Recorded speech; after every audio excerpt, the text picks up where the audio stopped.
So moving from that wonderful world of batteries and the excitement, of course, of that world to the one and only Andy Whitmore. So Andy, I'm going to invite people to put their hands together for a round of applause for your wonderful self and hand over the spotlight to you. Thank you very much. Thank you. Thank you very much. Okay, and thank you very much for the opportunity to share. Truly appreciated. Get back to the start of my presentation. No, I really enjoy these sessions and I really enjoy the interaction, and I hope what I'm going to say now builds both on what Paul and Olivia have said. I certainly feel it does, but apologies, I may need to disappear earlier because of work pressures. So if I disappear from the panel, I'm very sorry, but I will try to stay on because I want to carry on the engagement. I mean, I'm glad you've chosen trust to talk about as the main theme. I think for London Mining Network's work with mine affected communities, trust is a huge issue for us, I think, as Paul raised in his talk. I think historically, I would say the concerns we've been pushing have been pretty much on the fringes of the debates and policies. I think gradually that's changing, and very grateful for the community partners we work with that have helped to push it on the agenda. But I think we've still got some way to go. And interestingly, one of the things I would say is that in the debates around UK critical minerals, many of the voices that we represent still aren't able to reach government through advisory panels, etc., which is something that various NGOs had written a joint letter on. And I think we won't get that trust unless we're kind of at the table talking as well. So I think we've still got some way to go. As mentioned, I'm co-chair of London Mining Network, and I also facilitate our Just Transition Working Group. But this year, I've presented before more generally on our work around transition minerals and just transition, but I particularly wanted to focus on an opportunity that's come up. This is a report that we've written for Friends of the Earth Scotland. It's actually me as an individual doing this as a researcher, but the work very much ties into London Mining Network. And I think it really does build on the previous kind of arguments I've made. Important to stress, the report has still got to be published. It's going to be launched on the 31st of May. So I'm very grateful to Friends of the Earth Scotland for allowing me to talk about it, to give you a bit of a taster. And also for commissioning us to commissioning the report itself, and for my colleague Jake and I to work on it. Particular thanks to Kim Pratt at Friends of the Earth Scotland for the input she's made, because unfortunately I'm not an expert on Scottish policy. So if questions come in on that, I may end up having to pass to her. I would say just before I start, last point, as I think the conclusions on this are fairly radical. When I say building on what's been said, I think we're pushing it in an even more radical direction. And I think the reasons for that is that the Scottish government has legislation coming up that kind of provides opportunities, and I think has a slightly different position from the UK government in general, which I'll explain. But also, I think there's a fundamental argument we're making here around the material demands for an energy transition and the changes we need to make. And I think the trust that's kind of required in that, which I'll obviously come back to when I finish. So for me, in terms of what the report was covering, we were looking primarily to aiming to raise awareness of what transition minerals are, particularly their environmental and social impacts. So looking across the entire supply chain, I know that that's clearly, many people here will be aware of that, but in trying to focus decision makers, it's a good idea to be as clear on those issues as we can. Their essential role in Scotland's energy transition, and then finally, how supply chain justice and demand reduction is going to reduce any of those harmful impacts within the supply chain. We chose two specific transition minerals. We looked through a whole range of different criteria, and in the end, we chose lithium and steel.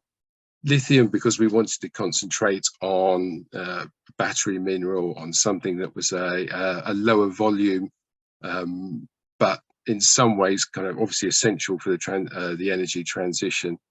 And steel was an unusual one. We were looking at bulk materials and we were trying to choose between copper and steel. In the end, chose steel, particularly because of the importance it will have in Scotland's offshore wind energy provision. So And it was an unusual choice. I mean, we wanted to focus more on the human rights impacts, the environmental injustice impacts, than criticality.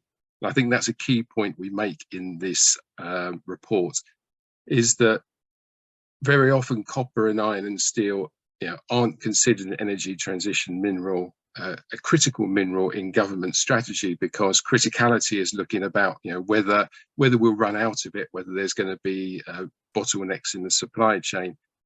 But we would argue that both copper and steel, are effectively essential for the energy transition.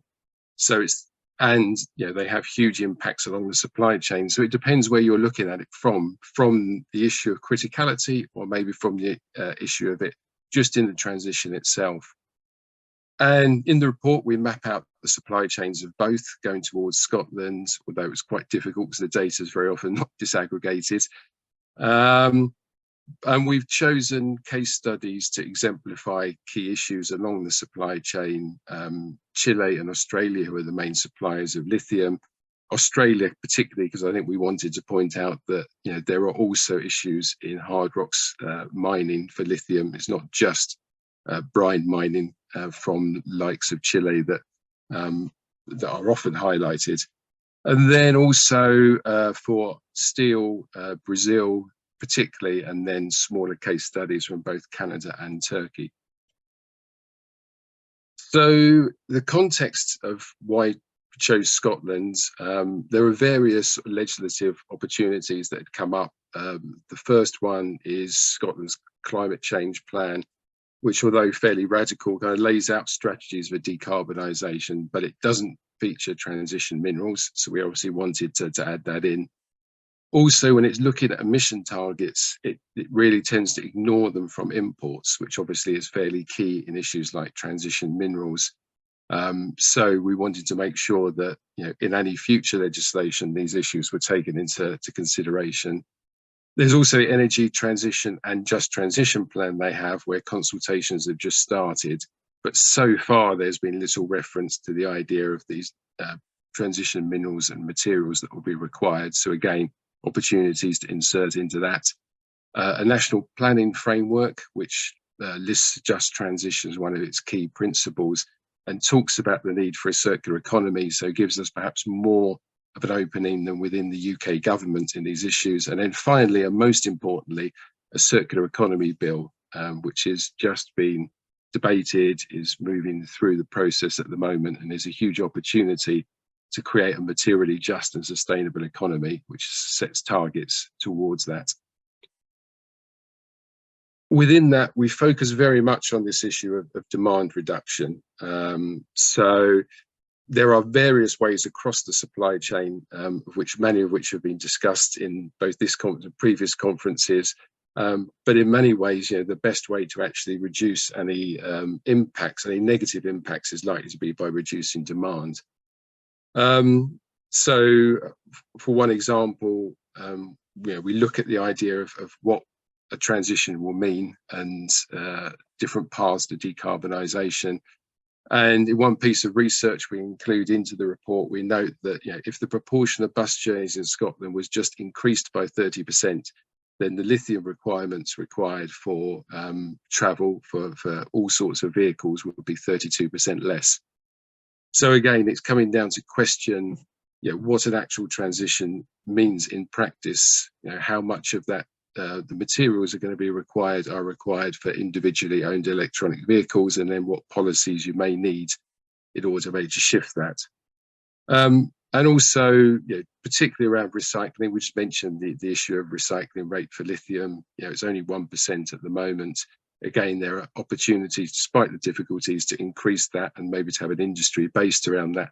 But I think particularly for steel, Scotland has a lot of oil rigs, a lot of wind turbines that are going to effectively need to be recycled. At the moment, a lot of its scrap is actually exported, and in theory, it could be using the energy from offshore wind in electric arc furnaces, in furnaces that are going to be as non-polluting as possible, to build an industry that's focused on scrap steel.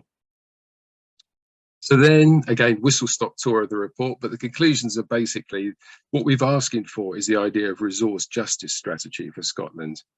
Again, I think what governments have tended to have is a critical minerals strategy and critical minerals policies. And clearly, criticality is important, but I think that takes a focus just purely on those issues of criticality, of ensuring supply, demand, etc., making sure that bottlenecks are sorted. Whereas, we believe and we're arguing that the issues around the impacts of the supply chain should have at the least equal, if not more, importance. So within that, you get the idea of a plan for a fair and sustainable consumption of transition minerals.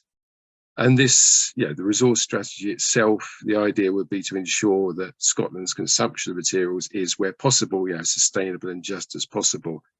And in order to do that, our argument is that it needs to be guided by statutory and science-based consumption reduction targets. So the idea that we need to set some sort of targets to try and reduce consumption within northern countries, in this case, within Scotland.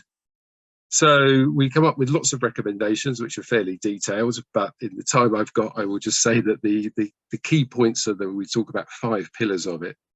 So the first is a commitment to a globally just material transition. So, and within that, the idea that it does no harm, which is something that's already come up in discussions that groups have had in Scotland around the mineral transition and what a just transition is, but also including due diligence, environmental and human rights due diligence guidance for Scotland, because obviously there's limited powers within Scotland, but also asking the Scottish government to lobby the UK government for legally binding due diligence. The creation of consumption reduction targets, as mentioned, which could be both carbon-based and material-based consumption targets, and then have policies to ensure that that demand reduction is in. I think it's important to have the targets, but we're not talking about some sort of Soviet kind of imposition.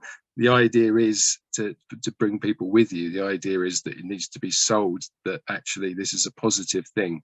And so you need to, first of all, to ensure that people believe this is going to be a positive thing. And then second of all, to come up with strategies around industry, etc., which are going to move towards setting goals that will assist in this, both in terms of extra recycling, circular economy, but similar to and including the suggestion earlier with regard to recycling of steel.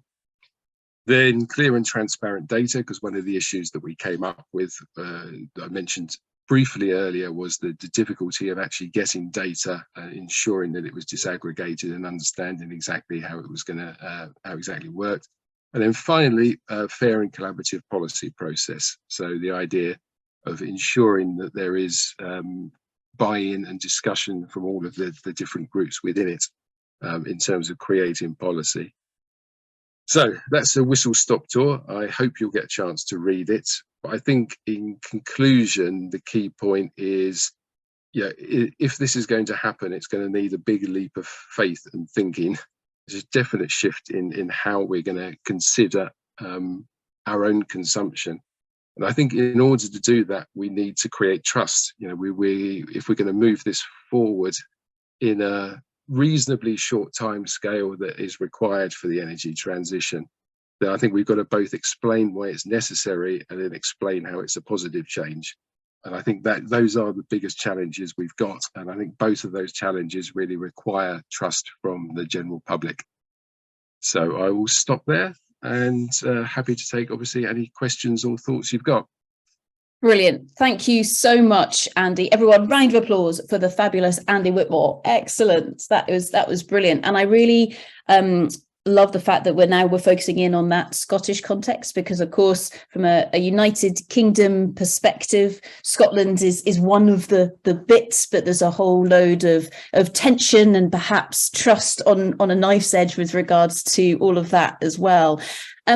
So Andy, again, I've got a number of questions that have come in for you here, but I'm going to start with one of my own, because there was a statistic that you used in terms of the buses. So was that a case of if the use of buses went up by 30%, then the demand for lithium would go down by 31% or something like that. Was that correct? 32%, yes. 32%. And so I think, okay, that right there is genius, because within the Scottish context, the number of bus services and routes, so effectively the amount of bus availability has gone through the floor over the last few years, primarily because it all stopped during COVID and it hasn't come back again. So is that something where actually, and the Scottish government, that is something that you'd have thought could be pretty simple for the government to address? Is that something there where it's a really tangible action that could be looked at beyond, of course, your fantastic 5-point plan at that more policy level? What do you think? Absolutely. I mean, I think we need to approach it from two levels. I think we need, I would argue we need these bigger ideas. I mean, a lot of what I've just said there are almost potentially mind-blowing ideas. I mean, over time, I mean, I've started working with communities and focused on communities' rights. And I think eventually that's led me and many others as well to start thinking, well, how much of this is driven by our consumption? So I've ended up being quite influenced by what's often known as the degrowth movement. So the idea that we need to question growth. And those are huge ideas, and I think they're coming from lots of different angles, and people are arguing it in different ways. And I don't actually like the term degrowth, because again, I think it's seen as negative. You know, I want to see it as much more this idea of promoting the idea of well-being. And they're essential for this idea of what sort of transition we want. So those are huge ideas. But at the end of the day, we also need to move forward with practical suggestions. So I think that's why we wanted to give that sort of suggestion of you know, increasing public transport. I mean, we've had policy shifts in this government in general that are, you know, have taken away from the idea of using public transport and put much more focus on individual vehicle ownership. And those are, you know, those are policy decisions that we often accept, but we don't necessarily need to accept, but I think are relatively easy to change. But relatively easy to change, I think, as well, if we explain kind of what the purpose is of it, what need is of it, and what the benefits are of it. I think, you know, there will definitely be downsides. I mean, I own a vehicle. I own a vehicle because I have to own a vehicle because of where I live, how I live. But I mean, I want to move towards, I've done my best to own a vehicle which is non-polluted, etc. But I want to move towards having a government that has policies that, you know, allows us to ensure that public transport takes away my and I have to say that I think my family would be well and truly on that bus with you. Excuse all the puns with regards to that. Now, I know that Ludovine has got something that she wants to chip in with here. So Ludovine, do you want to chip in with your question? Over to you. Yeah, thanks very much. It was a little bit of a comment, Andy. I don't know if you spotted this, but the EU announced its CRM Act on mid-March, and it is at the moment the only narrative where I've actually heard the word credibility being linked to demand reduction and demand management, credibility of expectations being conditioned by the fact that there are significant changes in consumption and usage. It's not part of the main narrative, but you can definitely spot it in some of the Commission's position statements to date. So I think this is where we're going. I think beyond policy choices, there are some major social choices to be made, and those demand huge political capital. Political capital is a form of trust, and I want to, as usual, agree with Professor Ekins, who says, you know, it's probably the resource that's the most rare here. So thank you for contributing by showing that it can be done. Yeah. No, thanks very much. Yeah, no, I have been aware and I have been following, and I think the European Parliament, you know, has put forward various proposals around this, and I think that's what's often filtering into European policy. And I think, you know, it's some of the more advanced in terms of the thinking around this, which is great, you know, which is absolutely necessary. We still feel a little bit like it's voices in the wilderness to an extent.